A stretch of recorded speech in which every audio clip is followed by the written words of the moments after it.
Howdy, it is your manager of lights and audio, your statistician magician, your vendor of goods, your scout of talent, and your producer extraordinaire, Bud Bellflower.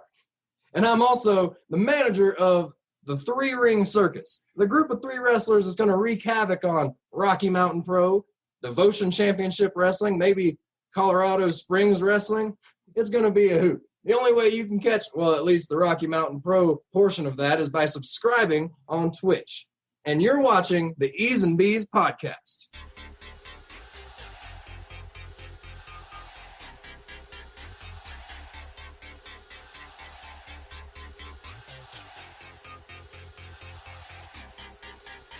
Good morning, all you wrestling and sports fans. This is the E's and B's, the Bacon and Eggs of Pro Wrestling Sports Podcast. And I'm your host, Eddie B.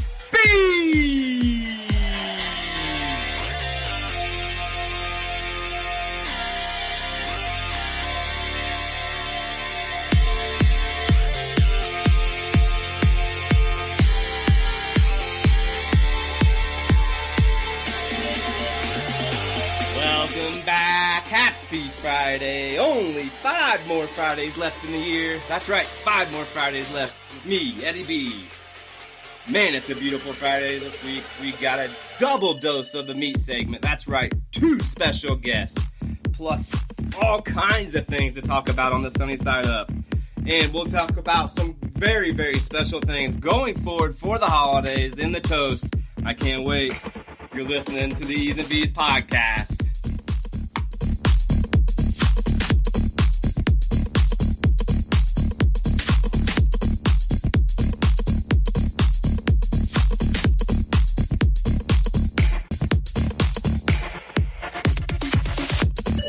Like I said, we got 2 guests this week. That's right, Dan Jacobs from 104.3 The Fan and Bud Bellflower from Rocky Mountain Pro Wrestling, the #1 commentator on Twitch, as he says. But let's jump right into the sunny side up. Man, so much to talk about, folks. We got college football back again. Like I said last week, we were going to talk a little bit about it.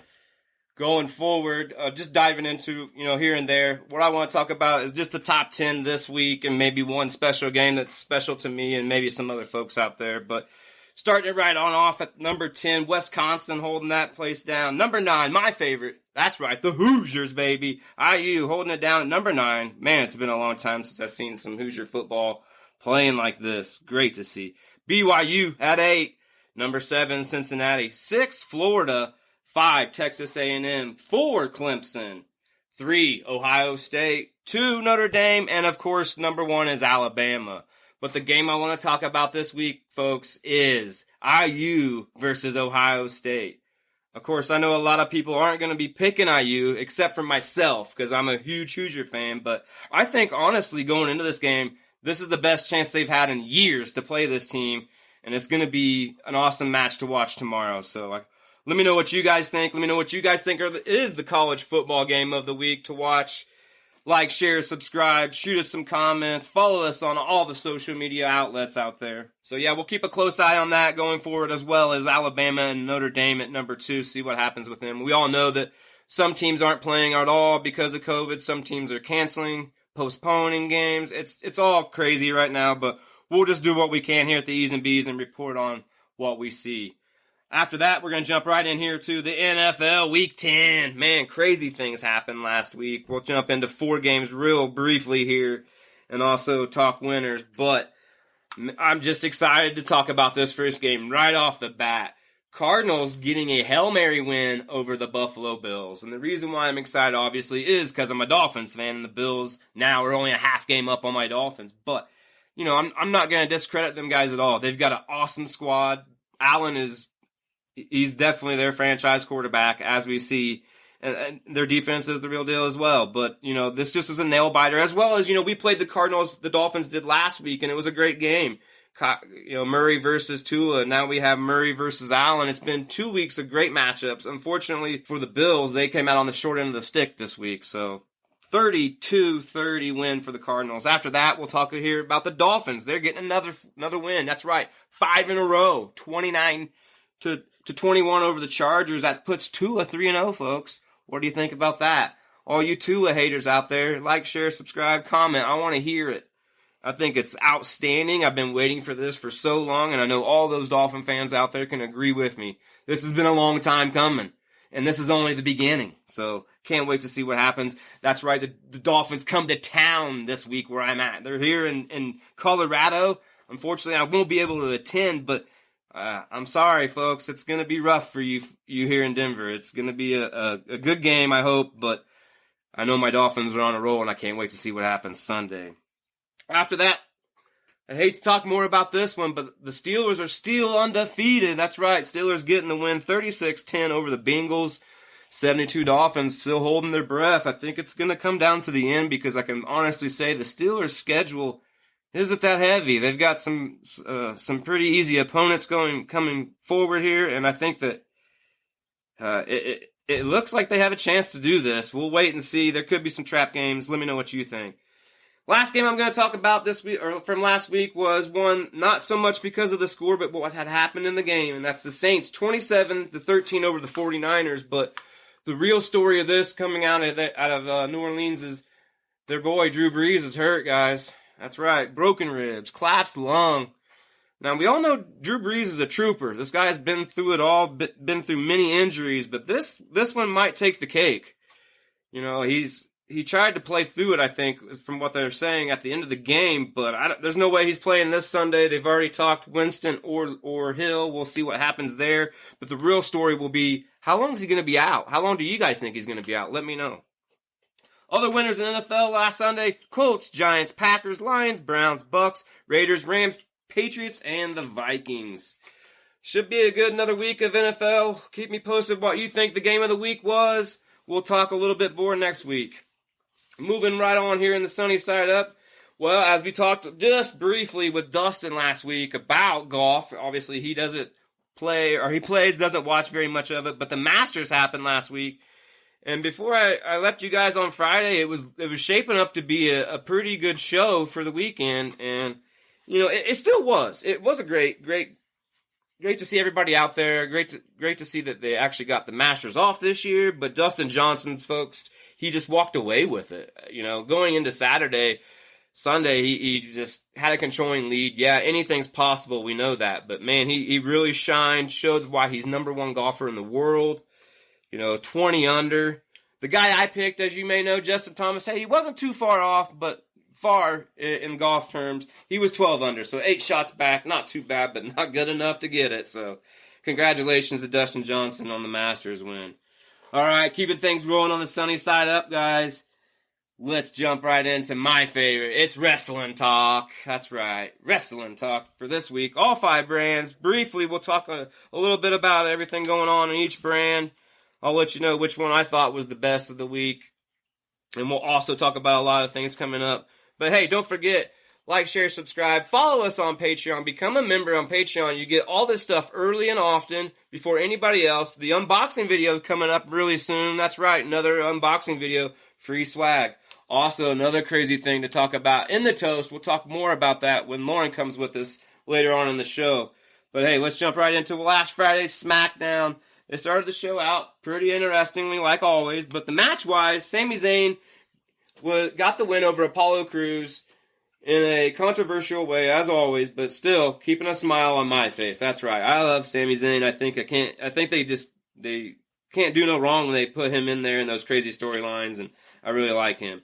After that, here in Colorado, hometown favorite Otis got the win over Dolph Ziggler. Not too bad of a match. I think Otis, he looks good every time he goes out there. I like him a lot better in singles because he gets to shine a little bit more. But, they're still going to, I think, eventually maybe put him back with somebody in a tag situation in the future. But we'll wait and see.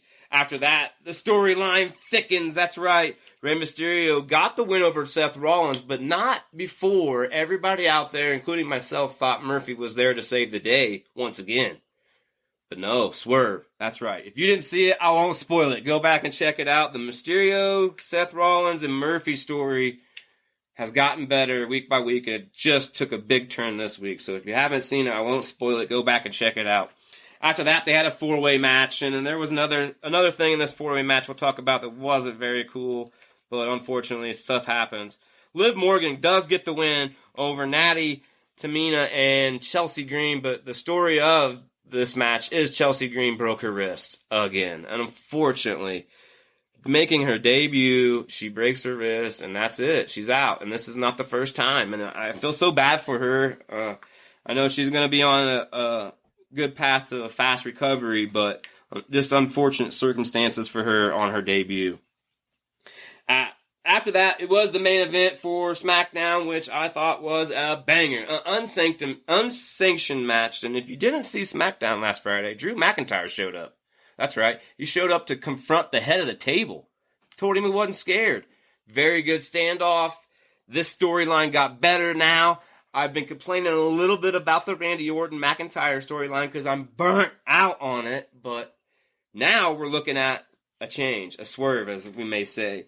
That's right. Well, in this, the unsanctioned match, Drew McIntyre gets the win over Jey Uso. But that just only stirs the pot for, I think, the near future. It was a very good SmackDown show. Like I said, some unfortunate circumstances with Chelsea Green. But all in all, great show for last Friday night. After that, we'll move right into Monday. This past Monday, Raw started out once again pretty great. They started out with a 6-woman tag match. That's right, 6-woman tag match. Kind of shocked me a little bit. It's been a while since I've seen that.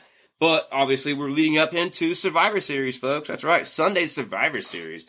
I'm really stoked because the card keeps getting better week by week. And now that I know what's going to happen or what we're going to see going into this Sunday, I'm pretty stoked to see it. At first, I was skeptical, but I think the storylines have made everything that much better going into Sunday. Let me know what you guys think about Sunday's Survivor Series. If you're excited or if you're just, another old show. So anyways, Raw moves on with Asuka, Rose, and Brooke getting the win over Nia Jax, Baszler, and that's right, Lana. Lana teaming up with the girl that keeps putting her through the table. Pretty crazy if you ask me. In the second match, we had the New Day in a pretty competitive match, but they get the win over Cedric Alexander and Shelton Benjamin, which we all thought for sure the Hurt Business was there to destroy everybody. But unfortunately, things happen, and New Day hold on and move on with the win. After that, the only match I don't care for the whole entire week, that's right, Retribution, getting the win over Keith Lee, Matt Riddle. That's right, I said it, Matt Riddle. I'm going to keep saying it because I think that's stupid that he changed his name. Braun Strowman and Sheamus. I mean, come on, guys. There's no way that these fools beat these four studs. I mean, that's just... my thoughts on Retribution. I don't even need to go any further. We're just going to move right into the next match, which was a good one. Bray Wyatt getting the win over Miz, but we didn't see, the Fiend, what we thought we might see. It was straight Bray Wyatt. It's been a while since we've seen Bray wrestle like that, so it's pretty nice to see. That only set up the main event for Raw Monday night. That's right, Drew McIntyre double dipping. Not only was he in the main event on SmackDown, he's in the main event on Raw. But this time it was really important because, that's right, the title was on the line against Randy Orton. But all in all, it was a good match because in the end, Drew McIntyre now retains the title for the second time, becoming Universal Champion. Pretty cool to go into Sunday now holding title versus title, but even though that's not the stipulation, but now we got champion and champion wrestling on Sunday. Maybe up in the ante a little bit. I want to know what you guys think about that. Are they moving away from Orton too soon, too late? And also, what do you think? Where's Orton going after this? What's the next storyline for him? Hopefully it's good because we know Orton will rock it. But that was Raw. Pretty good storylines leading up to Survivor Series, I must say. All in all, for SmackDown and Raw back-to-back, they're, doing a great job to have me interested. I hope they got you guys interested. After that, we're going to move right into Tuesday. That's right, Tuesday, Impact. Well, it was a good show for people that like Impact, we'll say that. Yeah, I'm a big Impact fan, but I know a lot of people out there aren't, including my wife. She can't stand it. But me and my daughter, we enjoy it. It's a different way to look at it. Obviously, the Hurricane Helms, he's claimed it to be the best written wrestling show on right now. And I can see where he's coming from on some points, but... Some of the talent is still a little green. I also think they struggle because of the no crowd worse than anybody out there. But hey, let's jump right into what happened on Tuesday. The best match of the night, I think, in my opinion. Even though also I got to mention that the Rascals, we all know they are leaving. This is the last time they fight on Tuesday. So it was sentimental in a way, but we'll get to that in a second. After that, let me start off with Moose getting a win in a no disqualification match over Willie Mack. It was a great match. Moose keeps getting better, in my opinion. I like the thing with him and EC3. And now I think this storyline here has been pretty solid itself. After that, Gio getting the win over Suicide. Gio and Suicide, DQ, disqualification, no contest match. Pretty cool to see Suicide back. Haven't seen him in a while. Things have definitely got to be stale, in my opinion, at Impact. Let's just say that. After that, Brian Myers getting a win over an actual human this week, a tall human, that's Crazy Steve. Last week, we know he fought Hornswoggle. I'm sorry. It's Brian Myers, his buddy, I know that, but the match just was not entertaining. I like Hornswoggle, but unfortunately, he doesn't need to be wrestling full-size humans. Then moving on to Havoc and Nevaeh getting the win over Dashwood and Edwards. Then Hernandez getting the win over all of our favorites. Fa la la la la la la la ba. Pretty interesting match. We all know the money situation between them two.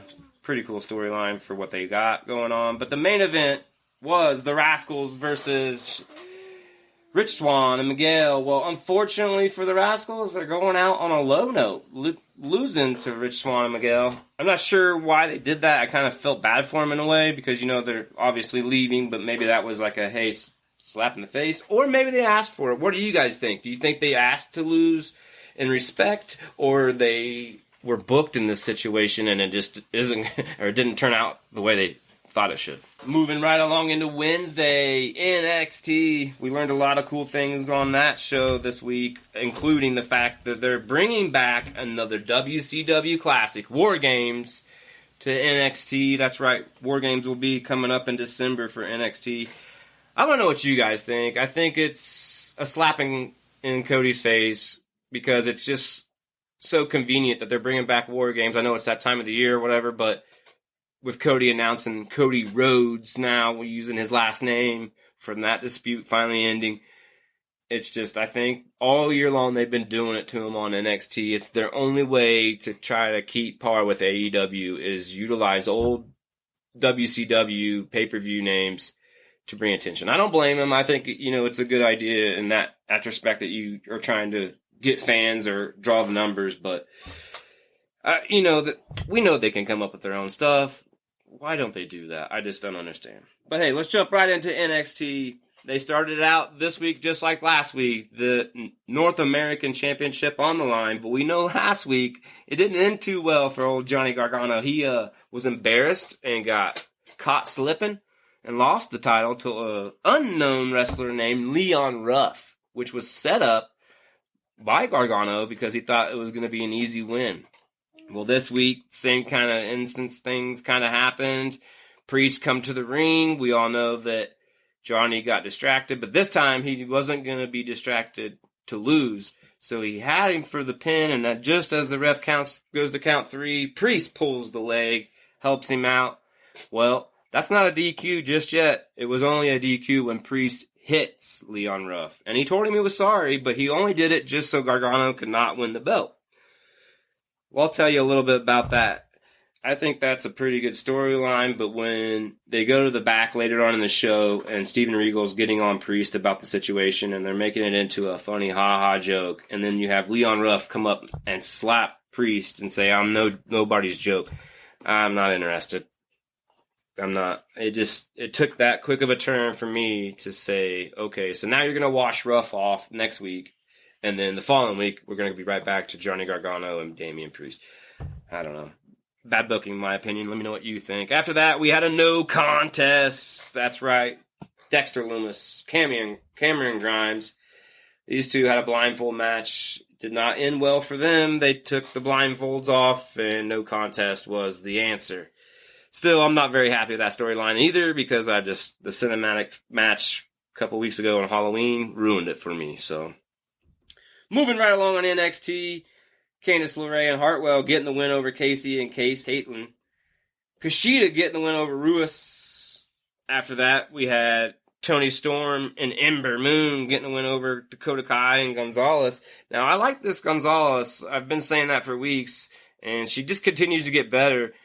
I think that they need to keep her singles going forward once she is trained to the right ability to wrestle in singles, but I think that this is the fill-in, like I was talking about with Rhea Ripley. I think that sometime in the future she's going to be moving back up to the big brand, and this will be her replacement for the time being. And I think that's a good replacement. They resemble in size. Obviously, Rhea Ripley is ahead of her in training and learning, but we'll see going forward. Let me know what you guys think. After that, Thatcher getting a win over his ex-student Gray.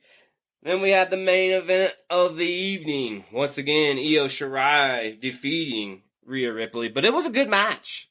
And I think we got a closure on the book between these two, respect.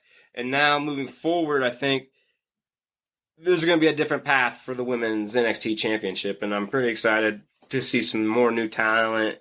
Like I said, I'm ready for Rhea Ripley to move up to the new brand and just see what she can do up there, because I think she got a bad run that last time with the Charlotte Flair thing. I think this time they could book her a little bit better and utilize her, her talents well past what they are here in NXT. But to end the NXT show out, we had Pat McAfee and his goons showing up to talk smack. Well, it didn't end up too well for them as the Undisputed Era show up and we had a brawl. Now this, as I spoke earlier, leads us to the War Games. These two teams will be facing each other at War Games, so it should be interesting. I'm still waiting on McAfee Cole 2. I think that's going to be awesome. I know hopefully maybe next year, after the new year here, we'll get to see that. But that's going to wrap up the NXT portion. We're going to move right into AEW Dynamite, which, all right, it's time for me to announce it. It was the show of the week. That's right. I'm not an AEW mark. I love all my wrestling, but I'm just going to be honest with you. This show, hands down, from start to finish, had me more interested than the rest of these. Now, granted, it is only 2 hours versus Raw's 3 hours. I cannot watch Raw 3 hours straight. I can't do it. And I made the mistake of trying to watch NXT after this Wednesday night, and I had to stop it and rewatch it on Thursday because I was already so invested and so excited with what had happened on this show that when I started to watch NXT, my feelings changed right away, and I was like, nope, I'm not going to be able to look at this the same, so I need to wait till Thursday. So, anyways, right here, the AEW show, like I said, it started out, bam, right off the top. Tag team titles on the line. Young Bucks against Top Flight. Top Flight, these new brothers that have just showed up here at AEW on Dark last week now for the titles this week, but let's not discredit them at all. This, my friends, was a banger. And I don't normally talk high on the Bucks. I don't put the Bucks down, but I've seen the Bucks and they keep repeating themselves on their matches as far as what I've seen. But I'm going to be honest with you on this one. They changed it up a little bit. The speed was there between both teams from start to end, but I did see some moves I haven't seen in a while, and a couple of moves I haven't seen at all. And it just kept my attention. We had a very couple close calls where they about lost the title, but it was the fight of the night. No doubt about it. That's just my opinion. After that, we had Orange Cassidy showing. Yep, that's right. He showed up and got a win over Kip Sabian, but during the match, Miro commentating at the table with JR and Tony and Excalibur, and when he noticed that things weren't going to end up well for his man Kip, he ran to the ring faster than I've ever seen anybody run from the commentator booth to the ring. Jumped right in and destroyed Orange Cassidy, but it didn't last long. Best friends showing up to shake the party down a little bit, and I think we're getting a peek under the curtain between these folks that something's going to happen between the five of them, and I think maybe six, because obviously Kip and Miro would need one more person, to make it a six-man. So, also, we all do know that Trent and Miro have a little bit of beef because Trent got smashed by Miro just recently. So, keep a close eye on that. After that match, it was the return of Pac. That's right. Pac made his return. He's been gone for 8 months. He returned last week in a very, very huge way to announce his presence back in AEW, but Blade bleeding from the head last week in the bunkhouse brawl match, walked straight to Tony Khan and says, "Hey, I want him. First person." So this was leading up to this. I was pretty excited, thinking this was going to be a pretty big match. It was. You could see the ring rust on Pac. I'm going to admit that. I think that he has definitely been gone for 8 months, and you could see it. But it didn't discredit this match. It still was a great match. Also in this match, Eddie Kingston up in commentary with JR, Excalibur, and Tony. And we all knew once we saw that what was going to happen. There was going to be interference because we know that it's leading down the path to Pac and Eddie getting into some kind of fight in the future. Well, I was right. Pac got the win, but Eddie was there along with Butcher right away to destroy the victory party. But it didn't take long for Rey Fenix to come out, and just as you would know it, that's right, Rey Fenix didn't help out Eddie and the Butcher and Blade. He helped out Pac. And then came Penta with the chair, and everybody for sure thought, okay, well, Penta's Eddie's boy. He's going to help him. That's right. Death Triangle is back, folks. I'm so excited because we didn't get a chance to see this. You know, when the pandemic hit, this was just forming, and I thought for sure this was going to be the deadliest trio in wrestling, and it just didn't get enough time. And now I think with how they've got things going, this is the perfect time to set these three back into motion. Obviously, we know their first opponents are going to be Butcher, Blade, and Eddie Kingston, but going forward, I think that's going to be a cool thing to keep a close eye on. Also, me and Lauren talked a little bit. I think that Eddie has more tricks up his sleeve than we all know. I predicted this with Lauren. I said, I think he's going to eventually break up Butcher and Blade. And how? I think he's going to get with the bunny. And then it's going to cause friction. And I see it. I see the future of Eddie Kingston, and it's going to be shaky. Anyhow, moving on after that, we had the NWA Women's Heavyweight Championship on the line. Serena Deeb against Thunder Rosa. What can I say? These two, every time they get in the ring, they do not disappoint. I wish some other girls would take notes. These two right here know how to wrestle each other. They know how to sell, and they leave me wanting more. Now, granted, Britt Baker stuck her nose in where it doesn't belong this time, and it affected Thunder Rosa, I think. And afterwards, obviously, Thunder Rosa and Britt Baker getting in a squabble. But all in all, these two girls, Serena Deeb and Rosa, right now are the best two women wrestlers, I think, going for 2020 and going into 2021. Now, I'm not discrediting Sasha, Bayley, or nobody like that. We all know they're fantastic, great. But we're talking two faces that we don't see or we haven't seen shoved down our throats. And I think this is good going forward. So keep a close eye on that. We also know, like I said, Thunder Rosa and Britt Baker are going to have something going down. After that, we had the main event of the evening, the fight everybody was waiting for. That's right. Darby Allin, Cody Rhodes versus Brian Cage, Ricky Starks. And it was a good one. It was what we expected. High intensity, big moves, but it didn't end well for Cody and Darby. That's right. Brian Cage, Ricky Starks getting the win, but not until they got a little bit of help from Taz. But after the match, it was the big story, the real story. What had happened? They started attacking, Brian Starks and Cage started attacking Cody and Darby. And out of the tunnel comes Will Hobbs. And everybody was excited, but swerve! That's right. Will Hobbs now part of Team Taz as he nailed Cody with the chair. Crowd went nuts. I think this is a great thing. I kind of had an idea, a couple of weeks back when it was brought up to our attention that Taz was pursuing Will Hobbs in a storyline. And I thought, well, they can only have him and Cage fight, a couple times and then it's a wash. So it kind of led me to think, yeah, maybe they are going to make him on the Team Taz. And that might be the storyline in the future of what splits them up. The end of the night for the main event, but there is a couple things I do want to talk about that happened throughout the show as far as promos. One being Anna Jay and John Silver announcing that's right, this week coming up, a title shot for Anna Jay. She's going up against Shida. That should be interesting. I don't think the title will change hands, but we'll keep a close eye on that.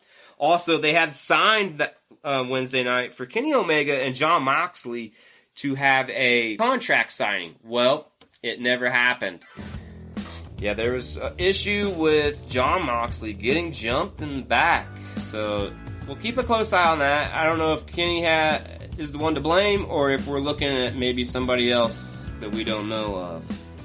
Also, Inner Circle, or should we say the Hangover Circle, in Vegas on MJF. Man, it kept me interested. My daughter still wants more of it. It was well done. Definitely could tell that Chris Jericho had his hands all over that, but it wasn't bad. That's how they should be done, boys and girls. Go back and watch it. If you didn't watch AEW Dynamite this week, you're missing out. Like I said, my show of the week.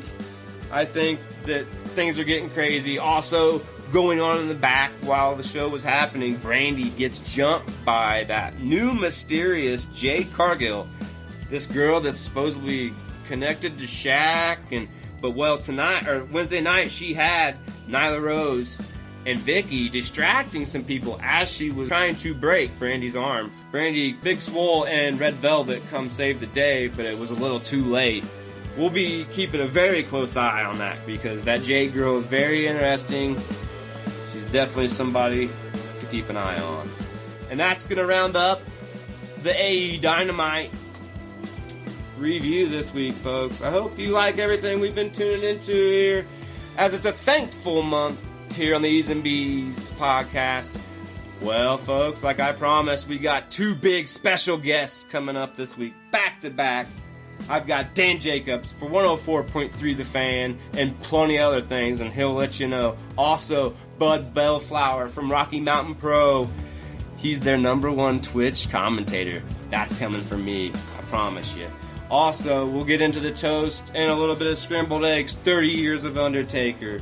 But coming up, it's the man from 104.3 The Fan, Dan Jacobs.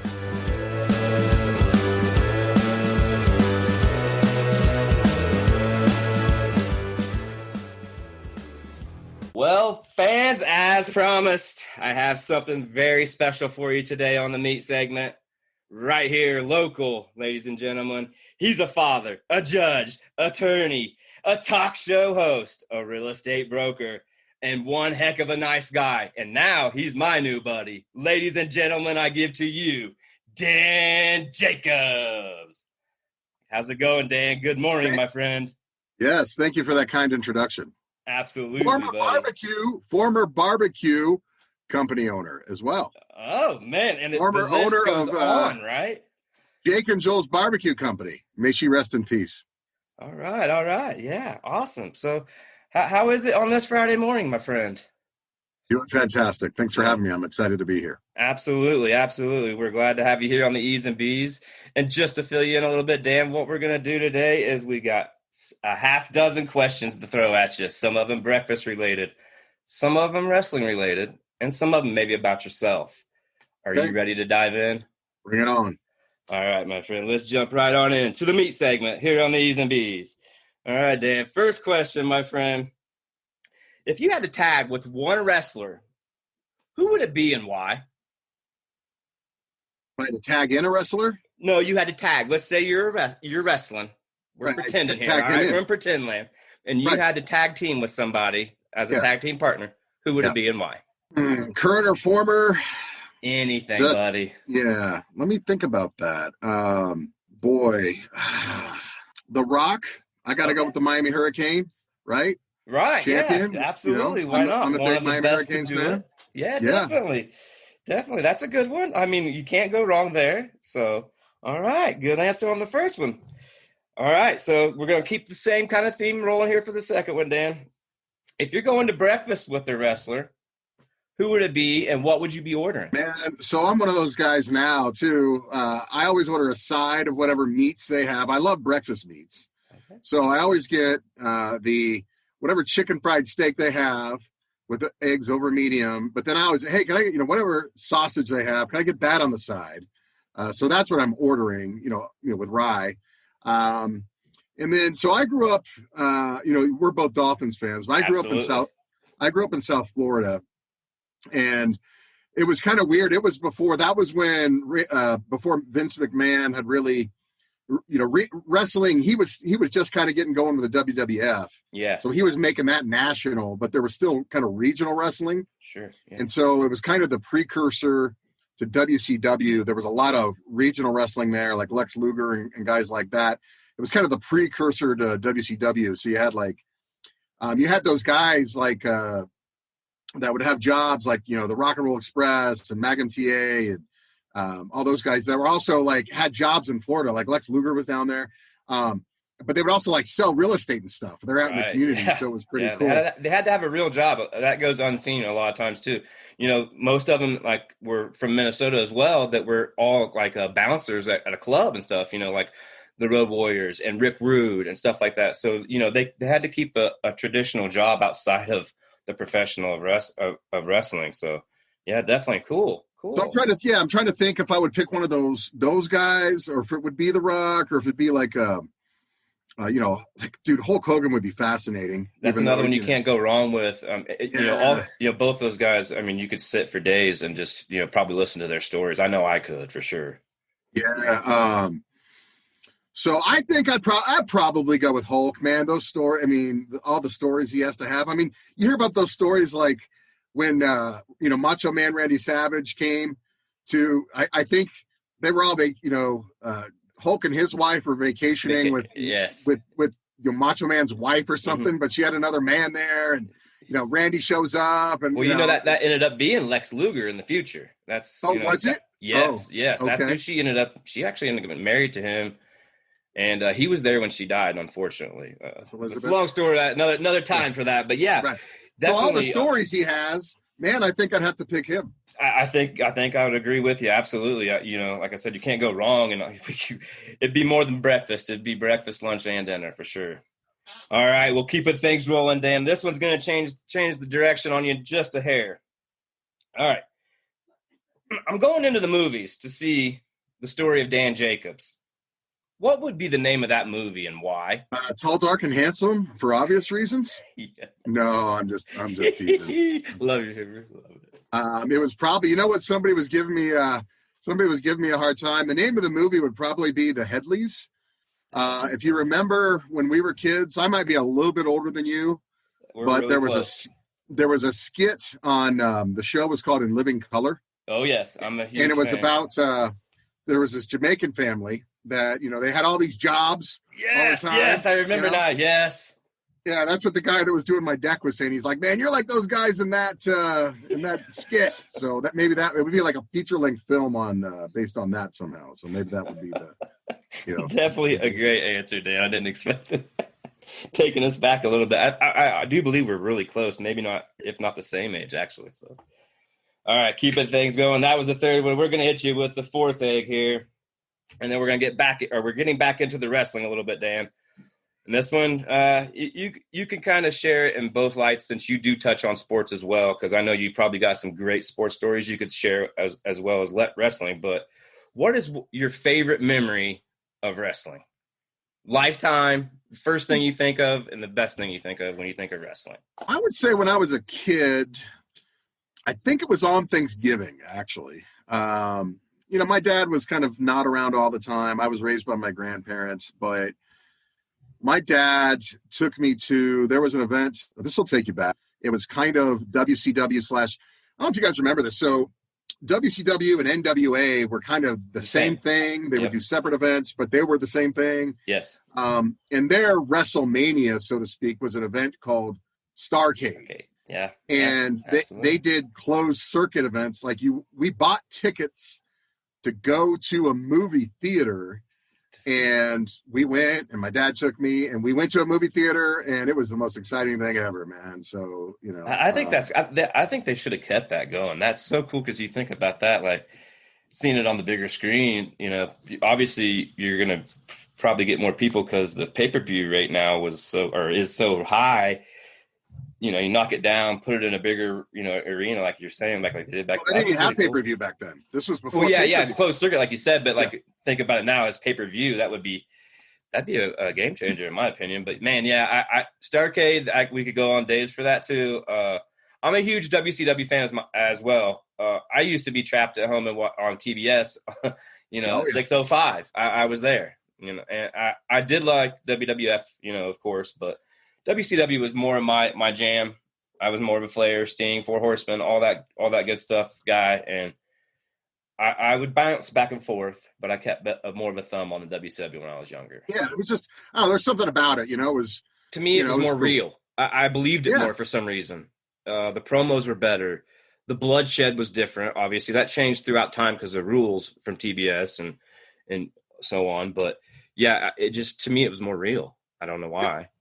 Yeah, I'd agree with that. And yeah, my memories are, it was fun, but yeah, WWF was more, it was kind of a Saturday morning thing, but it was more kind of cartoonish, Absolutely. Yeah, that's that's a good point because, they had more unbelievable gimmicks on WWF than they did on WCW.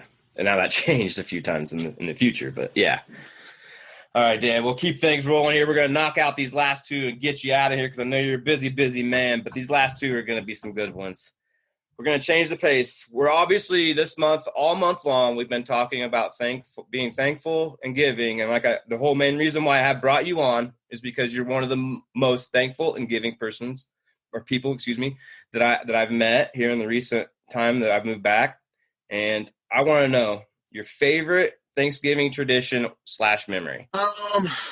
Well, I would say, I always just kind of love the traditions of it and getting to eat food and watching football. But I would say a few years ago, so I went to law school about 2009. And so we kind of did that thing where we would come back for Thanksgiving.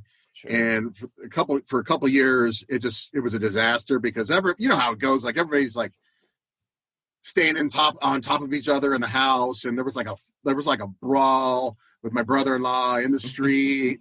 And finally, the next year I'm like, dude, I'm not even going. Right. It just got to be where it wasn't fun. Yeah. It's like, it's not even fun anymore. So we just went over to, we were in a real small church in Olathe, Kansas, because I went to law school at Washburn in Kansas. Okay. And we just went over there, just had a great meal with a bunch of people, from, the community out there, and watched the Lions get stomped as they always do, which is great food. Amen. Yeah. Great company. We know that. That was actually, speaking of stomping, that was actually the game. Remember, and Ndamukong Suh stomped on Rogers' neck. Yeah. But it was just a great time. Who would know that we'd have him just a little bit, not too much longer after. I know, right? I hated that, man. I hated that. I still kind of laugh now, like, yeah. People bring it up. I'm like, no, I hated when we signed him. But yeah, I think that was just my favorite one. It was just such a great time, and it was like the first time in forever we hadn't, been stressed out. It was a family holiday, and it was so low key. We brought the one dish that we had to bring, and that was it. And we just enjoyed it, and it was a good time. That's awesome. That's definitely the best part. The most favorite part for me, obviously, is being with the family or just spending that time, like you said. All right, Dan, well, we're going to get you to the last question, and then we'll turn the mic over to you before I get you out of here, obviously, if there's anything else you need to get to the listeners out there. But my last question is the best question. I normally ask almost everybody I have on, and everybody's answer is different. There is no wrong answer, but come from the heart. And I know you're a Dolphins fan. You will do it for me. You're a wrestler. What's your gimmick and your name? My gimmick and my name. My name is Dr. Right because I'm wrong so infrequently, and and my gimmick, I guess, I probably harken back to the days. Remember, like Bobby Heenan and those old school promoters that just blah blah blah blah, and barking at the crowd and things Jim like Cornette. that. That's probably me. Okay, so we'll throw you in the manager category with Bobby Heenan and Jim Cornette as Dr. Right, even though he's always wrong. How's that sound? There we go. Never wrong. Never wrong. Dr. Right, because Dr. Right, he's never wrong. My fault. Yes, yeah. Well, Dan, man, it's been an honor and a pleasure to have you on the E's and B's show in the meat segment this week. I want to spread the word, though, before I let you go. Like I said, the whole reason why I had you on, because it's something that caught my eye on your Twitter page, and it's been going on for a little while now. You do a very, very amazing, thankful, giving thing. Can you tell my fans and listeners out there what you got going on? Yeah, and I appreciate you having me on to talk about it a little bit. So when COVID hit, actually before it hit, or when it was kind of bubbling up in February, So I go to Eastern Hills Community Church. It's on Smoky Hill in Arapahoe. And I'd reached out to our missions pastor, and I said, hey, if things close down at the schools and we need to do meals, I love to cook. So I did, the quick story was when I went to law school in Kansas, I learned how to barbecue. And when I came back, there wasn't a lot of great barbecue here. So for a couple of years, I did have a barbecue company. I don't have that barbecue company anymore, but I still love the barbecue. So I said, hey, if we need to do some meals or something, I'd love to help. And as it turned out, the schools don't need meals because they were providing meals. But what they had previously was a program, a marketplace program, where once a month they were providing groceries for families. And they decided they were going to do that once a week, and they wanted to provide hot meals. And so they said, Dan, will you basically run the kitchen for the hot meals? And I said, I would love to do that. And so we were doing that for basically March through August. We did once a week. We were doing hot meals, and it's a great program. It's you just drive up, and we say, pop the trunk. We throw the groceries in. You get groceries for a week. We say, how many meals do you want? And you say 8, and we give you 8 hot meals. Sometimes we could do brisket or pulled pork or things like that. Yesterday was awesome. We did a Thanksgiving meal. So we had smoked turkey and mashed potatoes and stuffing and cranberry stuff. So it was awesome. So now we do first and third Thursdays. Since August, we don't do it every week. We do it the first and third Thursdays. So anybody that needs it, there's no income requirements. You don't have to go to the church. Anybody that needs it, it's 4 to 6 p.m. Eastern Hills on Smoky Hill, 4 to 6. Just show up, get in line, and you don't even have to get out of your car. We just run them out, and we'll get you some hot meals. And I try and do barbecue as much as I can. It just, we're partnered with the Food Bank of the Rockies, so it depends on kind of what we get.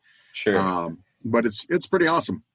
Yeah, it's definitely awesome. And I, like I said, it caught my eye, and I think it's an amazing thing that you're doing.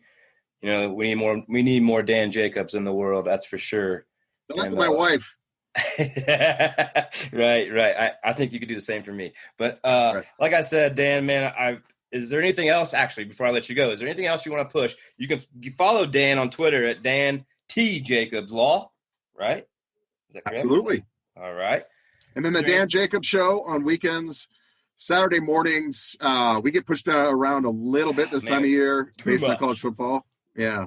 I was digging it. Sunday mornings was my jam. I could dig. Yeah. I could listen to you in the morning, if I was going places, and football come in, and of course, us Dolphin fans, they push us to the side, right? I know we get smacked around a little bit, but we're gonna get them back. That's right.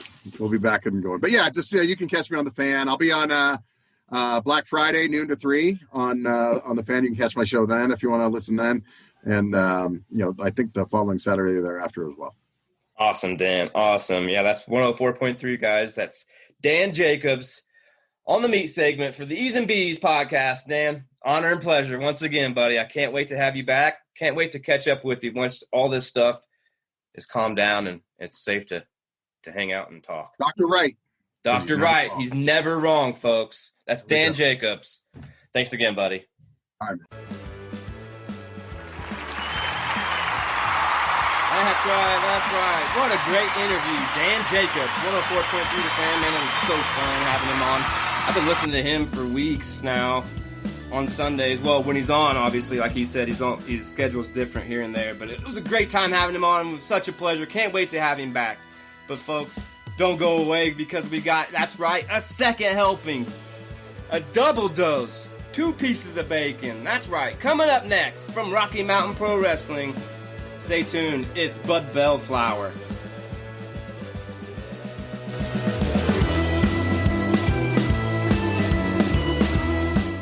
All right, fans. As promised, a second helping this week on the E's and B's podcast. But I'm bringing a special helping this week. Get in line. Ladies and gentlemen, I bring to you Rocky Mountain Pro on Twitch's #1 commentator, the ringmaster of the 3-ring circus. Ladies and gentlemen, it's Bud Bellflower. I mean, that was okay, but you forgot the manager of lights and audio, statistician magician, the scout of talent, the vendor of goods, and the producer extraordinaire. But yes, I am also Twitch's #1 commentator. I'll just add that to my repertoire. Awesome. Yes, I wanted to hand it off to you because you say it so well. How's it going this morning, bud? Well, it's a good morning. It's not too terribly cold. I'm not sure. Friday, it is the weekend, so it's the start of the weekend. I'd like to welcome you here to the E's and B's. As you may know, we've had several of the RMP talent on here, asked them so many different crazy questions, but you have, my friend, have been long awaited. I've been following you now for over a year on Twitch. Oh my God. Yeah. Almost. Well, I wouldn't say almost a whole year. Close to, I guess. Okay. But obviously, as you know, on here on the E's and B's, I've dove into Rocky Mountain, and I'm shining the light on all the talent. But let's be honest. But it starts with you, right? Because if you're not putting them on the pedestal that you've been putting them on or putting them in their place, then we wouldn't know nothing about them, right? You're right. You're absolutely right. What they don't know is, as much as the wrestlers are valuable and there are $1 million wrestlers just as well, there are $1.50 wrestlers. That's right. And the thing about the back end, the production people, is that we are irreplaceable. Yeah. It's a very valuable skill in the sport of wrestling.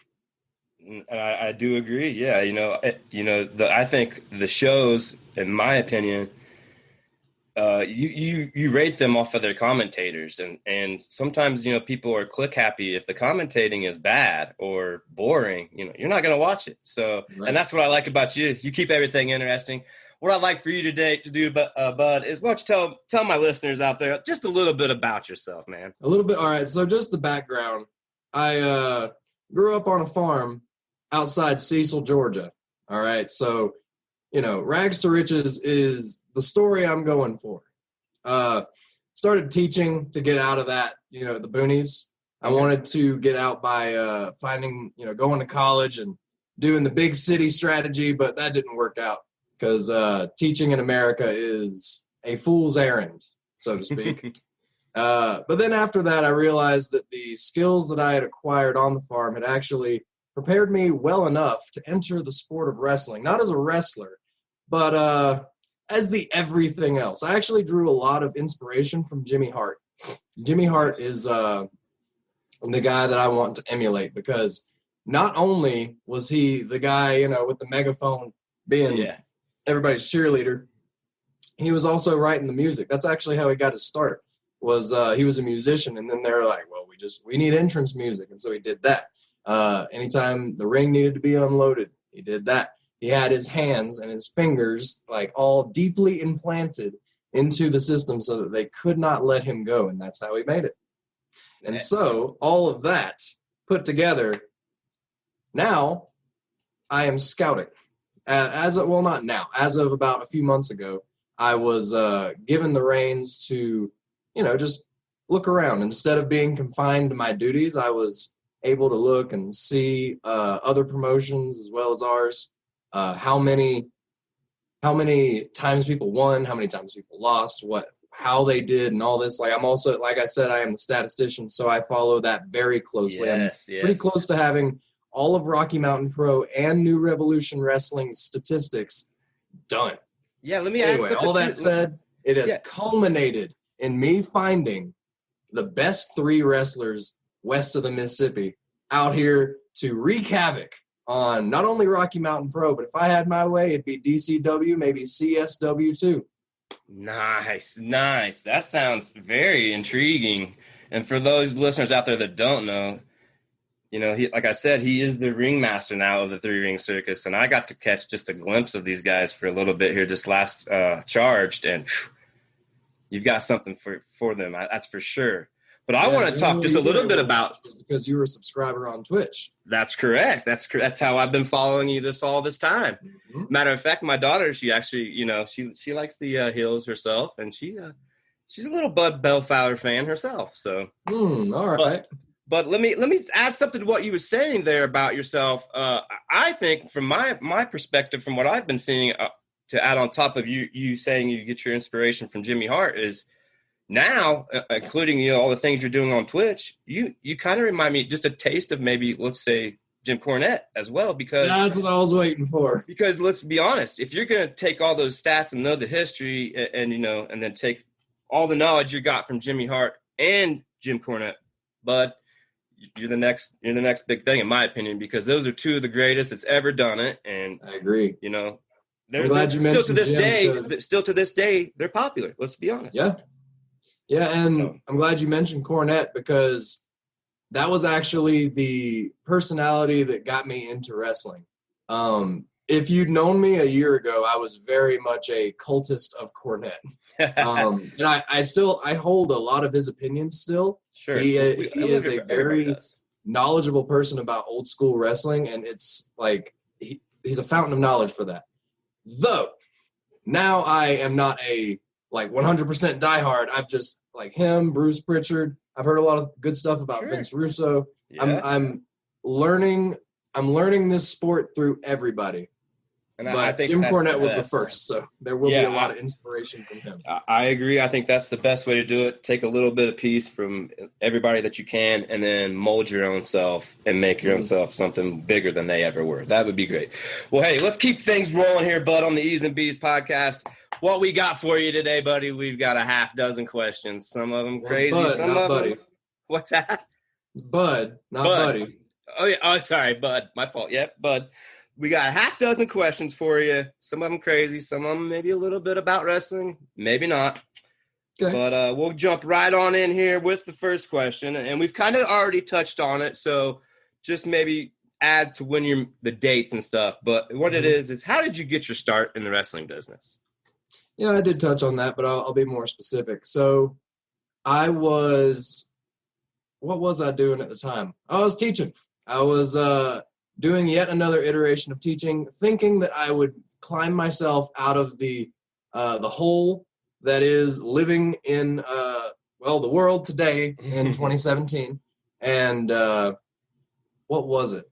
That's right. I saw on Monday Night Raw, I saw Curtis Cole and Tyler Stinson and I believe Dave Turner up against Braun Strowman. And, the ring announcer said, and from Rocky Mountain Pro. And I was like, wait, hold on, wait. That's like right down the street. Yeah. What you're on Raw?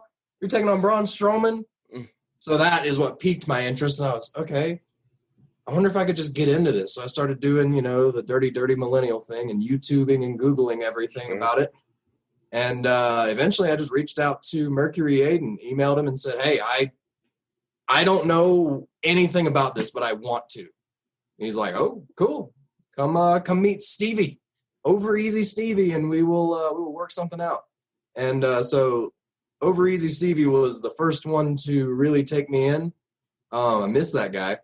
He was the production guru master before we had the 3 or 4 people to fill his place. That's how big his shoes are, by the way. But I went over to the Jeffco Fairgrounds and timidly shook everybody's hands and, hey, I'm Bud. How are you? I want to make it in wrestling. And there were, Mercury Aiden. Yeah, he was the type. At least to me, he looked at me like, yeah, we'll see if you make it, kid. And I think I have. I've earned his respect, and I like that. But anyway. With Stevie, he taught me how to, he was teaching me all the back end stuff. He was just walking me through, this is everything. And it was so much. I was like, I'm never going to learn all this. This is so much. There's so much lights and audio and Twitch and everything else that I have no idea what's going on. But he started me off just doing the lights. Just, all right, these are the lights. Whenever Atiba comes out, we want them to be yellow and orange. Figure it out. Yeah. Okay. So that was my little itty bitty creative outlet was, since Atiba is a fan favorite and he's a high flyer, we'll give him the it's just lights. It was just lights, but I loved it. I loved being a part of this is going to sound really lame, but after the first time that I had full control over the creativity of the lights that came out when the wrestlers made their entrance for less than a minute, I went back and watched and I was like, those are my lights. Those are my lights. Proud of what you did. Yes. Yeah. Yes. But that's important for everything you do. You have to be if you have the heart, and like I tell all the RMP talent that comes on here, you got to start somewhere. That's why I'm here to shine a little bit of light on everybody. But like the people that put the most into it and love it the most are the ones that usually go the furthest. Right. You are not wrong. So that's a good way to start. We'll keep things moving here. But your second question is going to be a good one. I've asked all the RMP talent the same thing. Everybody's giving me a different answer. But who's your favorite wrestler all time? Oh, man. Favorite wrestler of all time. I'm torn between, and these are going to be two very different ends of the spectrum. Yeah. All right, so I'll give you the one that people will go, ooh, ah, and sip their tea, and ooh, yes. Then the next one, anyway. I think my favorite wrestler of all time might be AJ Styles. Okay. I can see. I also think he might be Bill Goldberg. Okay, man, two different spectrums. Explain to me why you would choose Styles first and then Goldberg second. So it isn't Styles first, Goldberg second. It's 1A, 1B. I don't know because of the styles, obviously, like how AJ wrestles, and then obviously how dominant we know Goldberg was. So right. I think cool. I like AJ Styles because he reminds me a lot of Al Snow's trajectory, where he wasn't necessarily he wasn't in the WWE for a good long time. And then once he made it, making sure to get those air quotes in there. Yeah, nice air quotes. It wasn't, oh, well, I was here and now I'm here.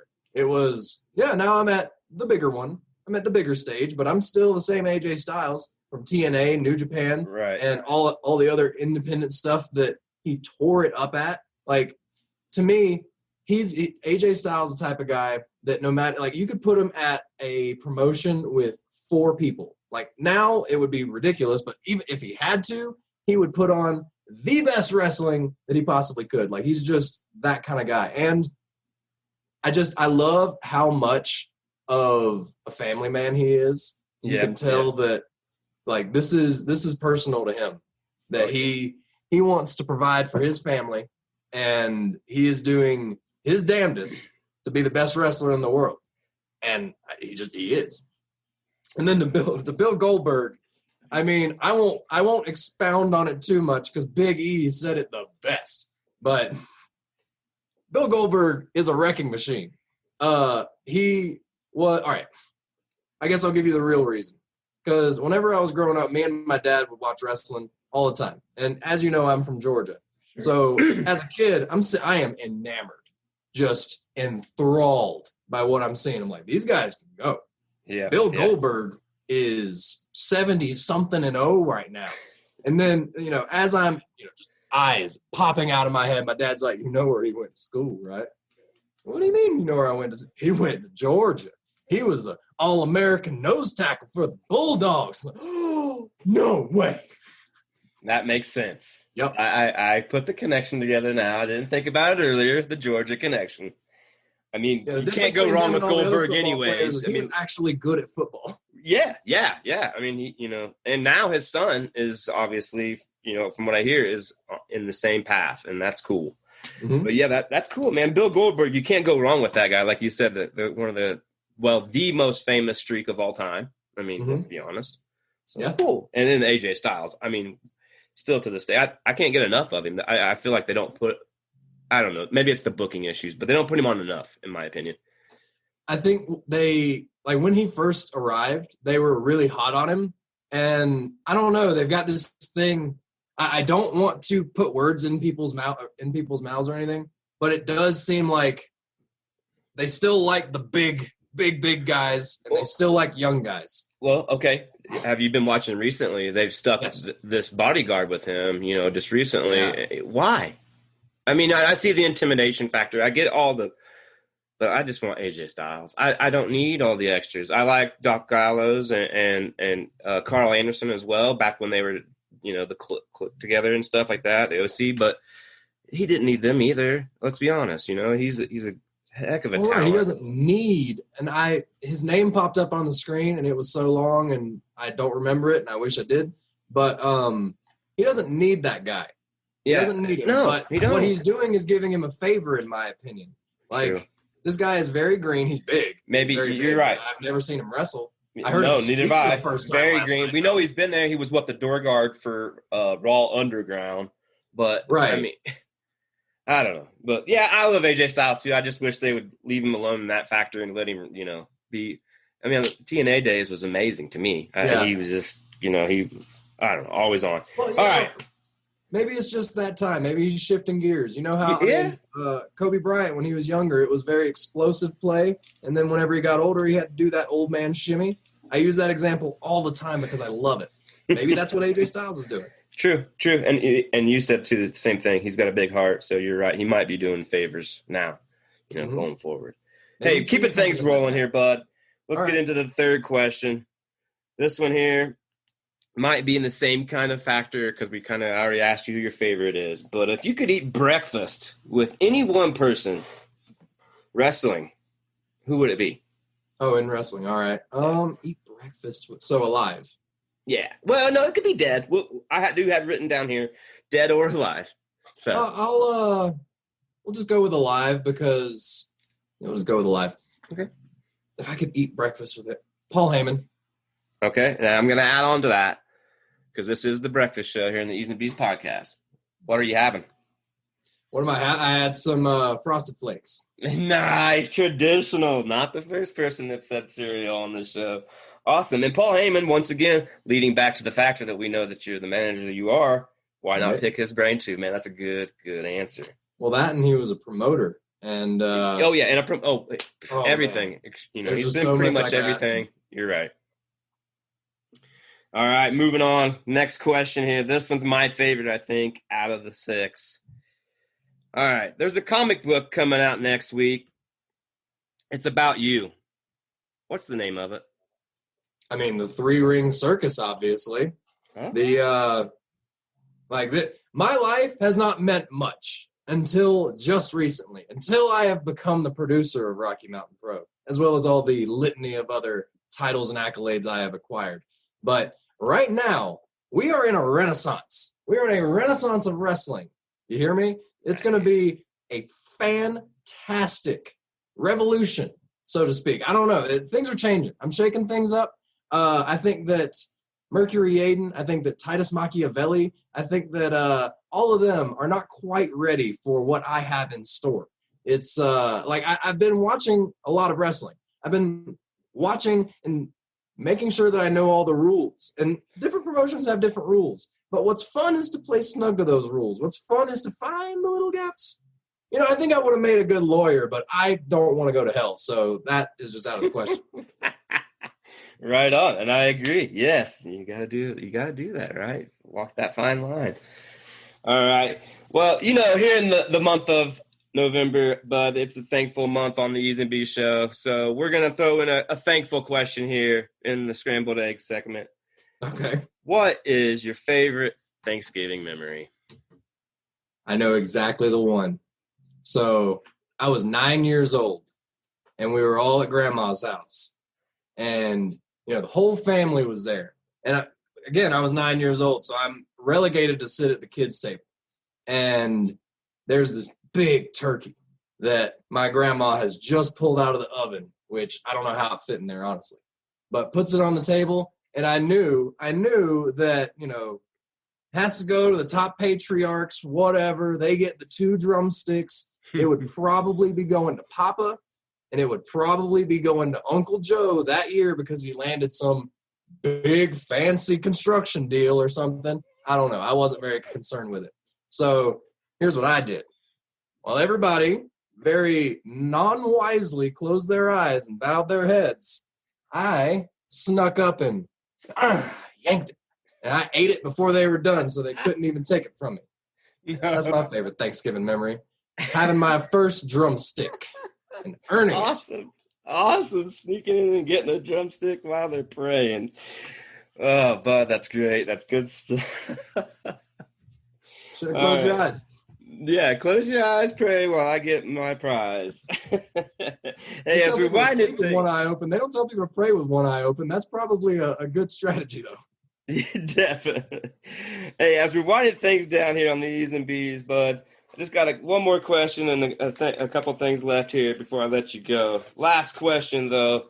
It's going to stay close to home here at Rocky Mountain Pro, and it might be a tough one for you, but let my fans know, what's your favorite Rocky Mountain Pro match all time? Well, I won't give you the easy one of, Three Ring Circus's debut, because that match wasn't really a match. That was a beatdown. I would have to say, let me find exactly who it's from because, hey, I got the stats. But it is the French rules match between Stéphane Lacroix and, who was he up against? I'm pretty sure, like, Brian Von Doyle. Yeah, there it is. Brian Von Doyle, which is Duff Doyle's either half-brother, full brother, I don't know. Maybe that's just semantics. But Brian Von Doyle up against Stéphane Lacroix. The story behind that, and if you couldn't tell, he's very French. Stéphane Lacroix lost his first 3 matches purely because he didn't understand the American rules. And to me, that's just wrong. Like, he comes here, and you didn't take the time to explain that there are a few things that are different. He lost, and you could tell after each one he was, So finally, after a little bit of talking to, I forget who owned Grudge at the time, or who was the guy, but talked to Mercury and whoever the owner of Grudge is and said, hey, man, we need to get a French rules match. Get me something on my home turf. And so they did, and it was fantastic. The Brian Von Doyle very stupidly let him kick out after 3 when everyone knows that it's a 5 count in a French rules match. And then he tried to submit him with an American submission when you know that isn't permitted in a French rules match. And Stéphane Lacroix was victorious. It was his first New Revolution Wrestling win, which New Revolution Wrestling, if the people don't know, is Rocky Mountain Pro, but in the past. Nice. Yeah, that's a pretty cool. Yeah, it's a good storyline there for sure. Like, obviously, like you said, they were kind of like shitty to him because he's from France and didn't know the rules. Well, then it flipped on him. Then that guy didn't know the other rules. So cool, man. That's a great. And Stéphane Lacroix is actually where we're at in the rewind. He might be the first one to 30 wins. Oh, really? Okay. Yeah, I know you were talking about that not too long ago. So interesting. Yeah. Interesting. All right, bud. Well, I got one last thing for you before I let you go, and it's not a question. It's just a memory I want you to talk about because obviously this month we've been talking about 30 years with The Undertaker. Obviously, Survivor Series is when he started. I've been touching on Survivor Series moments all month long. But I just want to know from you, bud, what's your first or your favorite memory of Undertaker? I thought you were going to ask me about Survivor Series. Undertaker? Man, it certainly wasn't his debut because I think he debuted when I debuted out of the womb. So, okay. I think the first I ever saw of Undertaker was around, you know what? I'll just say it. The first memory I have is June of 1998. In the cage, the Hell in a Cell between him and Mick Foley, because, and like I said, me and my dad would watch wrestling a lot, and we were watching WCW because we live in Georgia. Yeah, definitely. Yeah. Right, and of course, I love Tony Schiavone. I love Tony Schiavone. Go Dogs. I love him too. He does all the Gwinnett Braves or Gwinnett Stripers or whatever they're called now, and the Georgia basketball. Yeah. I love Tony Schiavone, but in this moment, he was not very smart. The whole, Mick Foley's winning the title. That'll put butts in seats. And we were one of the ones. Dad was like, I like Mick Foley. Let's see what's happening. So we did. Oh, my God. Yeah. Well, cool. That's a good memory there. Definitely one of his most famous matches. Obviously, we know what happened to Mick Foley getting tossed off of one heck of a fall. Well, Bud, before I let you go, buddy, I always give the opportunity to all my interviewees. Is there anything you'd like to ask old Eddie B before I let you go? Well, the only thing I can ask is that you let me tell people that all these things that we have talked about, this 3-ring circus tomfoolery, you will see it on Fight TV. You'll see it on Roku and all the other internet television apps coming out in the next 3 weeks. But the only way to watch it absolutely live, Like, the most live you can do it is by subscribing on Twitch. That's the way that E's and B's podcast found out about all of my nefarious deeds, all of them, and not just the next week's. I would say keep your eye out for Three Ring Circus, and keep your eye out on me, because I'm not just a manager of 3 wrestlers. I make highlight, I make good at Photoshop. I've got the whole package. So I am one to pick up, if you know what I'm saying. I know all the back end stuff. I can do that for you. I am wrestling royalty, prodigal wrestling royalty. That's a good one, actually. I might just keep that one. Prodigal wrestling royalty. All right. But all that said, I am just glad that you have given me this platform on the E's and B's podcast today, Friday, November 20th. 20th. Hey, it's all right. You work hard-working, man, for getting dates. That's okay. You got a lot on your mind.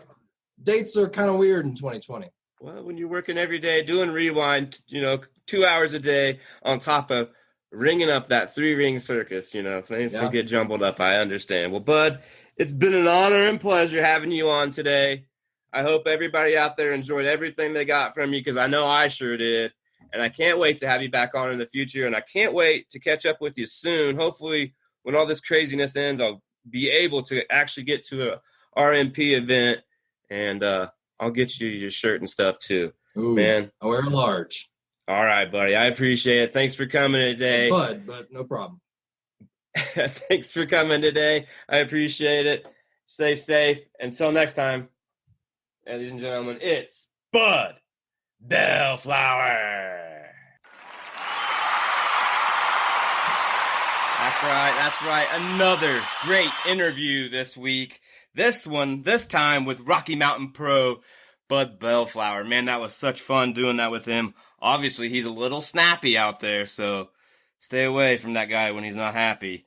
But great things coming from Rocky Mountain Pro. Can't wait to talk to some more of their talent in the future, and into next year, we'll have some big things coming forward.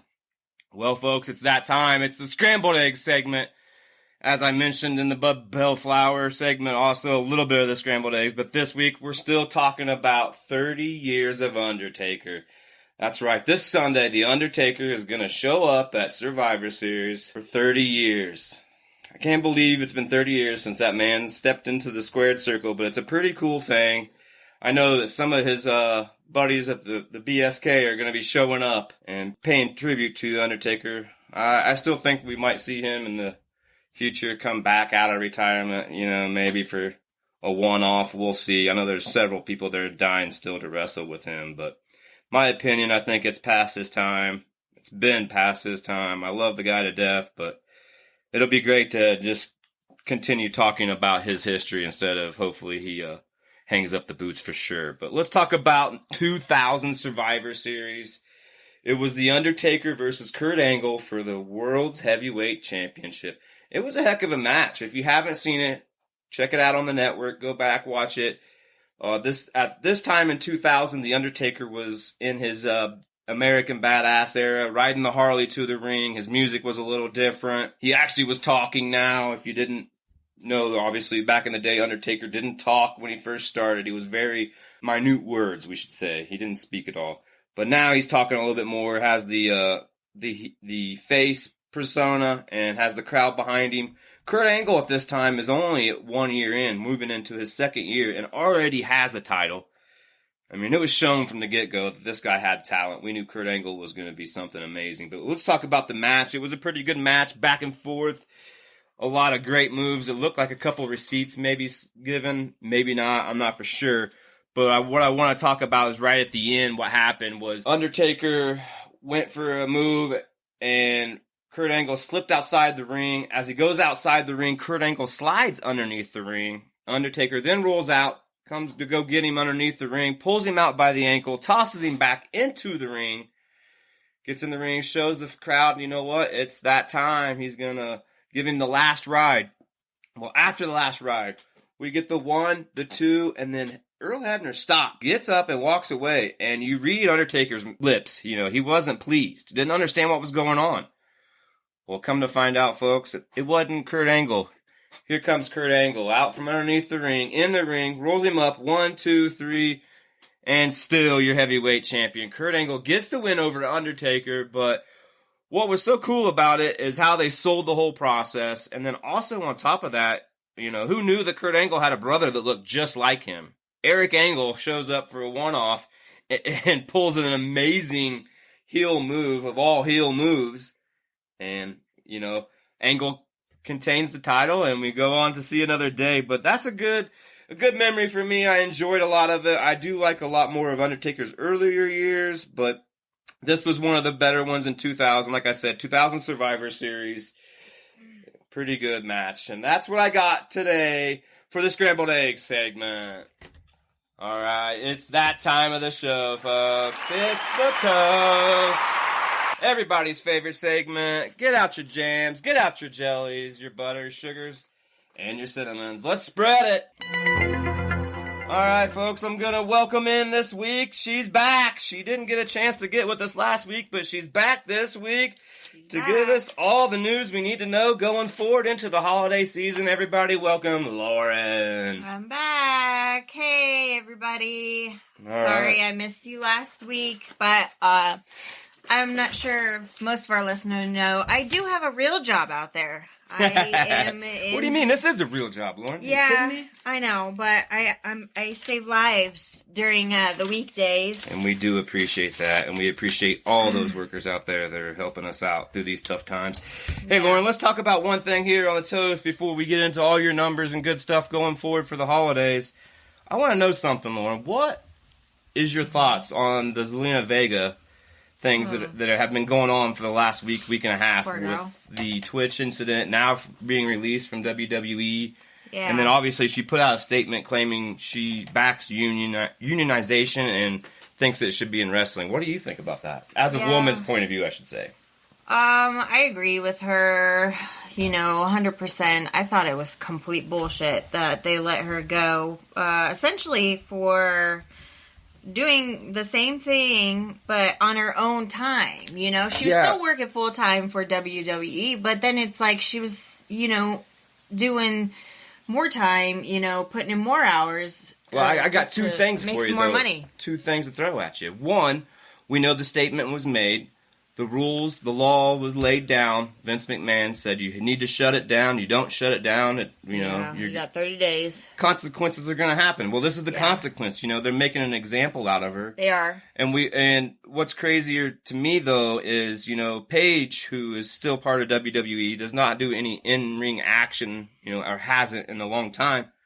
They're allowing her to continue with her Twitch underneath her own name and continue making money. I just think that if you let one do it, you gotta let them all do it. Yeah. I know there is some touchier things or in between the lines, so to speak, for the Paige and WWE Twitch stuff, but I just think, I don't know what the problem was. I mean, she was it's not like it was affecting her work on WWE, so they wanted to make an example, like you already said, and they did it through her, and her statement she put out the other day, so I'm like, she was pretty upset about it, so. Well, most definitely. I just wanted to get the woman's perspective, and there you have it, folks. That's Lauren's side of the story. I definitely could say I agree with her, and I can't wait to see what Zelina's future looks like. Hopefully we get to see her elsewhere in the future. Maybe AEW or somewhere else. I was going to send her a tweet and ask her if she's going to AEW, but she's not going to answer. She's not going to tell us. No, I don't think she would. She's doing the right thing. Obviously, there's many of these situations going on. We got Lana, who's in WWE. Her husband, Miro, AEW. I think they've been making Lana pay the price for Miro's, words. But that's my opinion. And I'm afraid that if Zelina does the same kind of thing, was to go somewhere else, they're going to make Aleister Black pay for it. And that's my opinion. I mean, it's just, the writing's on the wall. That's how he's been. That's how he's always going to be. Yeah. Unfortunately. We'll see. We'll keep everybody updated, too, on what else comes. Well, enough of the down news. Let's get into the positive things, Lauren. Okay. Well, it's official. The store is open. How cool is that? Yeah, we finally got our store up and going as we promised before the holidays. So if you have any last-minute people you need to shop for, or, Secret Santas, I know we're doing that. Yeah, or that person you don't know what to get for them for Christmas. Yeah. Why not an E's and B's item? Anything. Can't go wrong with that. There's plenty of things to choose from, a couple Tons different of designs, and we're going to try to stay on top of it. We're going to ask for your guys' opinion out there in the E's and B's land, but we're also going to try to change it up so it's not just stale and the same old, same old. So let us know what you guys think. And right now, if you guys act now, there is a sale going on, and I'm sure if you get in now, you'll get it before Christmas in plenty of time. So yeah, it did say that it should, if you still got some time to order now and receive whatever you're getting before Christmas. So always good for your last minute Christmas or birthday ideas, whatever you want, whatever you need. We're here to serve. That's right. As we winding things down here, Lauren's got some notes and other things to read off to you before we let you go. But I also want to remind you, next week, we will not be airing next week a regular show. We will have something special for you, something thankful, but being that it's a holiday week, we're going to give you guys a break, give ourselves a break, but we will have something special. Stay tuned because it's going to be a giveaway. That's right, Lauren. We got another box coming, so please be on the lookout, YouTube, all the channels where you follow us at, because we're going to have something cool coming for the holiday. Yeah. But like I said, we will not be on next Friday, Black Friday. Lauren's going to be out buying me all kinds of cool Christmas stuff. Yeah, I'm going to be shopping, so I won't have time to be here again. So. But I will announce, I'm going to give out our shout-outs now to our cities. Of course, I try to do this every other week or so, just to get your city put on our list and give you guys a shout out for listening. This week was a little bit different. Number 1 was Carmel, Indiana. Number 2 was Fort Collins, Colorado. 3 is Anderson, Indiana. 4, Denver, Colorado. 5, France. Clichy, France. However you say that. France. We love you, French France. name. Thank you for listening. Hey, we still see you out there. Thanks Absolutely. for listening. Number 6 was Bloomington, Indiana. 7, Lancaster, Texas. 8, Dallas, Texas. 9, Overland Park, Kansas. And 10 was Royal Oak, Michigan. So starting to see some new cities pop up, which is always exciting. And some new international cities again. Absolutely. Always exciting. We are missing a few, though. I don't know what happened to all our friends in Virginia and Oregon. Come back. Promise, we got cool things coming. Not sure where you went, what happened. I hope everything's okay. Hopefully you don't got the Rona. Hey, we're still here everybody, for you. stay safe out there. Thank you for listening. We love you. Follow us on all of our platforms. They're out there. Anywhere you want to listen, we're there. And like we said, the show or the store is now open. Store's open. Get your holiday items now. You know, support local, support small businesses. We're all about that here on the E's and B's. Yep. And like I always like to say, don't forget to eat your breakfast. Happy Thanksgiving. Happy Thanksgiving.